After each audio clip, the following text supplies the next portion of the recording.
about that a little bit last night. But do you have another like anime block up there that you watched?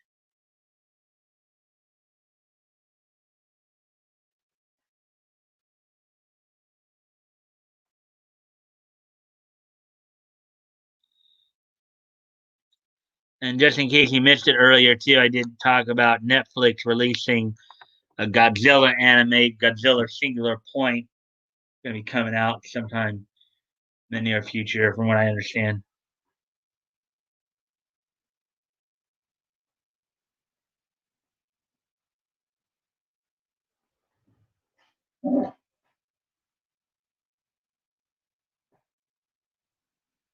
Hmm.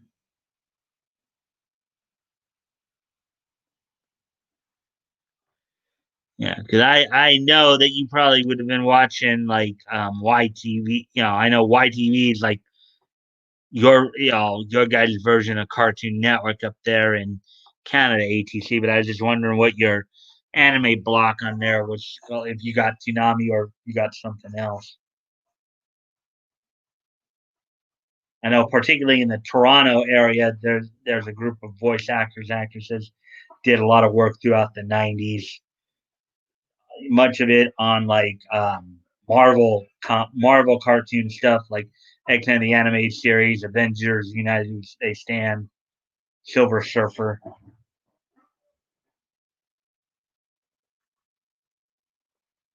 My internet's acting up. Oh, is that why you're not responding as quickly?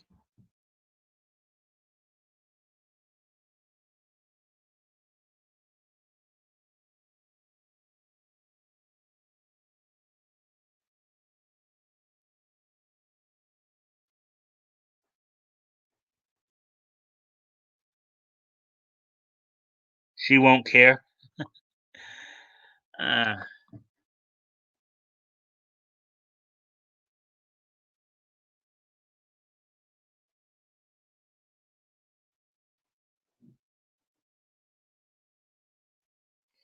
yeah, I've been lurking.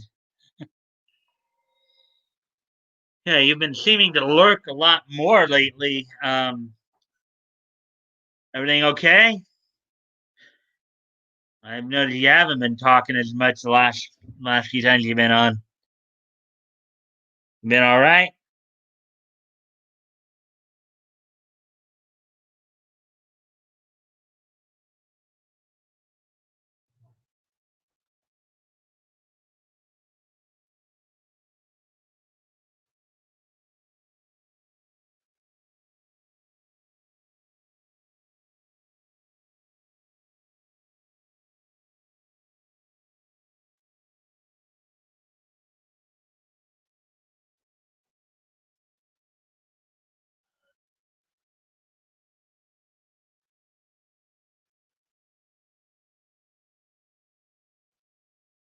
There's YTV. Yeah, I'm aware of YTV. I know YTV is like your version, but on YTV, do you have like a specific anime block like we do here in the states with like Toonami?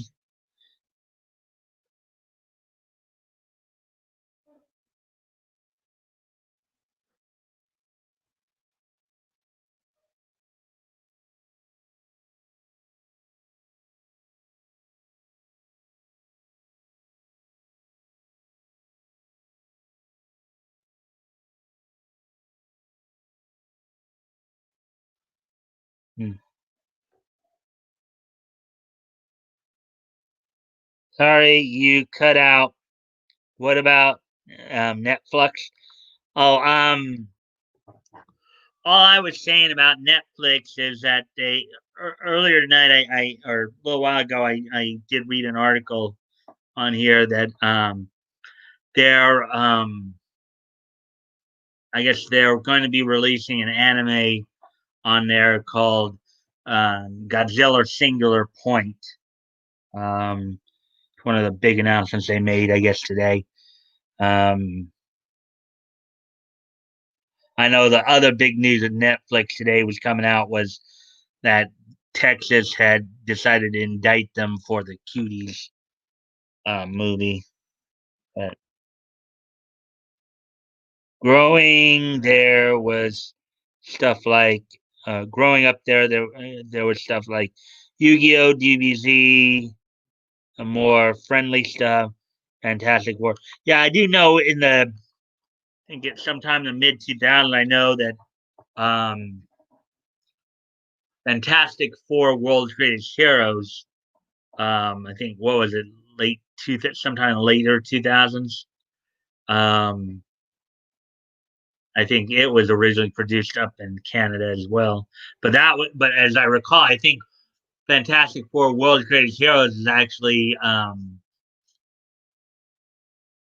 was actually done by the Vancouver voice crew or dub crew.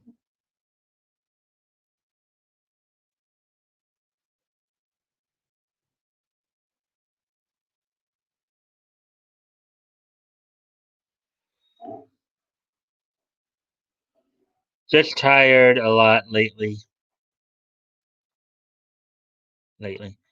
So what, you've been feeling a bit more run down? Is that what it is? I know you guys are getting into the fall up there, so I know it's got to be starting to get colder up there throughout the day. I mean, here in California, we're finally starting to drop. But today, the high was 86, and then like tomorrow, like through the weekend here, we're going to be back up in the high 70. I think tomorrow it's going to be like 79. Friday and Saturday 77, then back up to 79.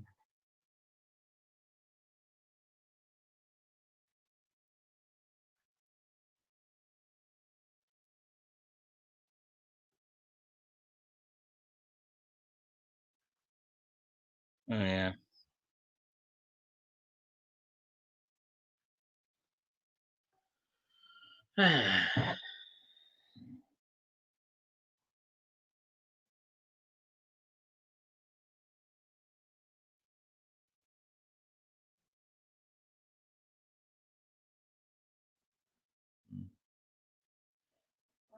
Any other articles there? I'm gonna check something real quick here, just because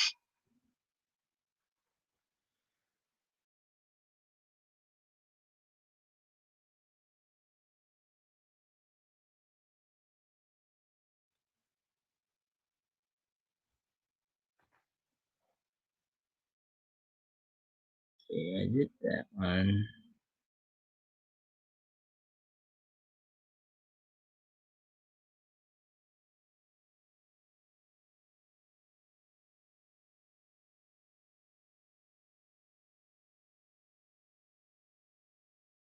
And there's no like. I'm just looking to see if like some of the because I know some of these are. I was looking back over the Hawkman article I read the other day. See if there's like any related articles in that one, but just try to check real quick, see if there's some related articles and look at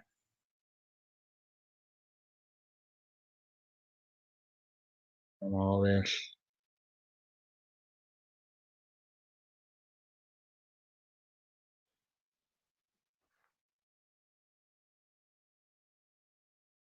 Maybe I should be doing every night, especially when I don't see. We already read that, I believe.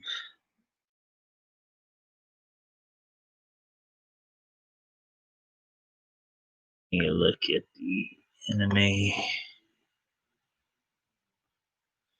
see what see what possible stories we have here.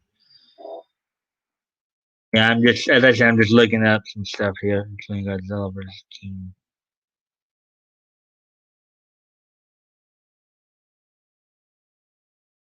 And that one was real short. So let's see. Um, oh, it looks like we do have some. At least some. Let's see. Laugh out loud. My chats are taking a lot of time to show up. Oh, from the start of the stream, there wasn't a lot. Yeah, no energy for doing anything. Yeah, we're already past the 15-minute mark, and just it just does seem like a low energy night. Yeah, I know. As I said, I know that the debate, the vice presidential debate here in the states, is going on. Some people are probably over like on Nick's stream watching that, so probably why we don't have as many people in tonight as we normally do. So actually, I might just, you know, I've already gone through the two main news stories I was going to do. Let's see. I think maybe I'll probably just think about wrapping up here um, early again, since obviously seems like there's a just a low energy night. So I think I'm gonna go ahead and do the this day in each history, guys, now, and then I think we're just going. I'm gonna try to push this to at least the hour mark. So it's gonna be kind of a obviously it's gonna be kind of a short night tonight. So Um, so let me just go ahead and look some of this stuff up. 90 and 2010.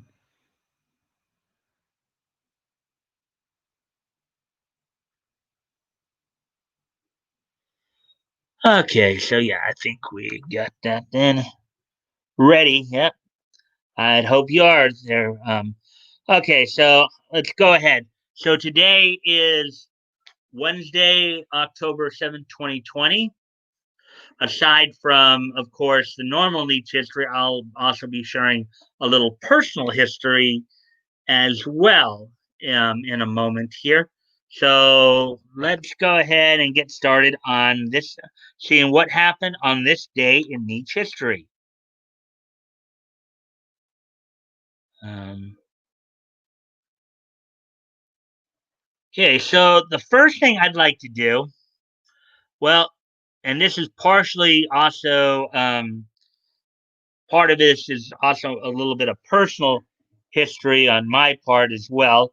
But I'd like to, one, wish a happy birthday to professional wrestler Rhino, as well as myself, because on this date, 45 years ago today, professional wrestler Rhino, as well as myself, came into this world. So I'd like to wish Rhino a happy birthday and also wish myself a happy birthday. On this date, 45 years ago in 1975, professional wrestler Rhino and myself came into this world. So happy birthday to Rhino and happy birthday to me.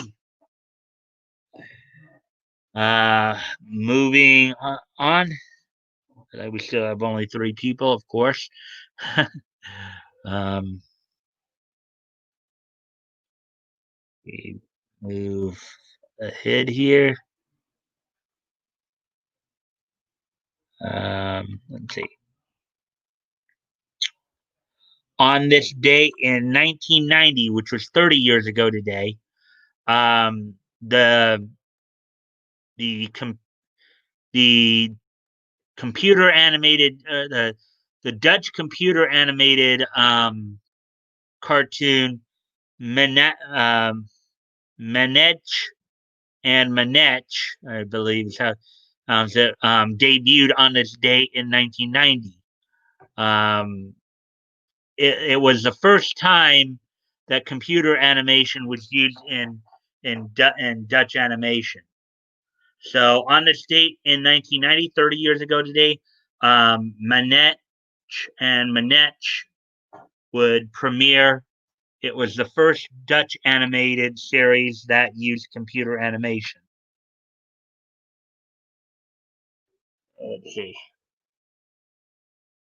Yay. Happy birthday, etc., etc. Thank you, Woody. Thank you for that. Yeah, so on this date in 1990, 30 years ago today, the computer animated Dutch animation Manetch Manetch would make its broadcast debut. So moving on then to the next piece of history. Let's see.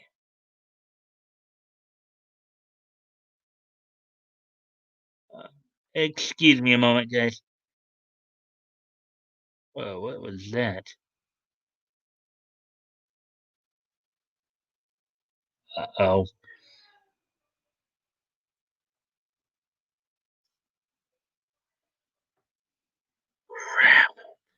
Oh, man. What the hell?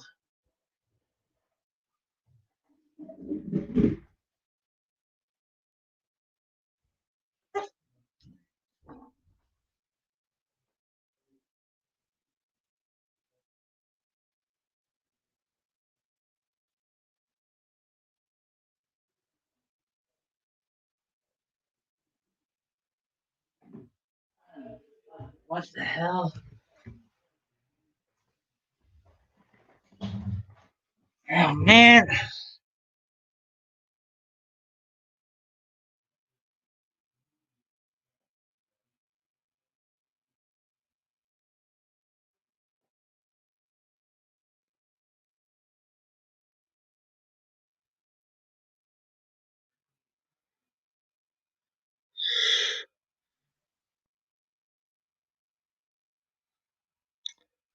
Ah,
okay, I know. I guess some of you just left. Oh boy. But yeah, something goofy happened. Computer stopped responding there for a moment. Looks like I'm the only one back in here. Um, Anybody else here?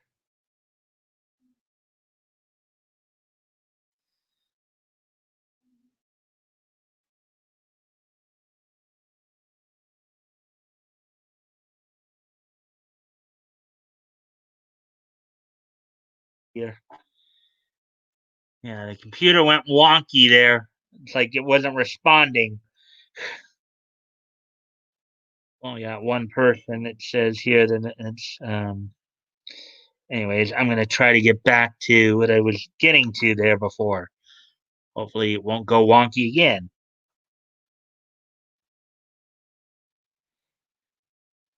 So, anyways, as we move ahead to 2010,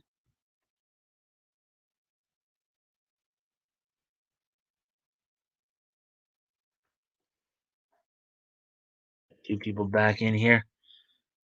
Um, there we go. We do have some more. Yeah, Woody, it looks like it's just you and me now again. Okay, so, anyways, on this date in 2010, 10 years ago today, the animes Tante Opera Milky Holmes and Togainu no Chi would make their debuts on Japanese television. On this date in 2010, Tante Opera Milky Holmes, excuse me, and Togainu no Chi would make their debuts on Japanese television. So, um, oh, anyway, so yeah, we're at least at the 1 hour mark here. So, getting ready to finish up. Um, yeah, it just seemed like one of those nights, huh? Not a whole lot of people here, not a whole lot of energy, and then of course the computer freezes up. That's kind of poopy. And anyways, so the last bit of niche history tonight here, then. Um, on this date 5 years ago, today, um, Volume 2, Issue 45 of Action Comics would be put out on the newsstands by DC, featuring Superman, of course, part one of the Blind Justice storyline. So, on this date 5 years ago today, in volume 2 of Action Comics, issue number 45, would go on newsstands on this date 5 years ago today. So, with all that being said, um, I hope you guys got a lot out of the stories tonight. Hope you guys had fun, even with the little glitch at the end here. And I hope I'll see you guys back tomorrow night. Bye.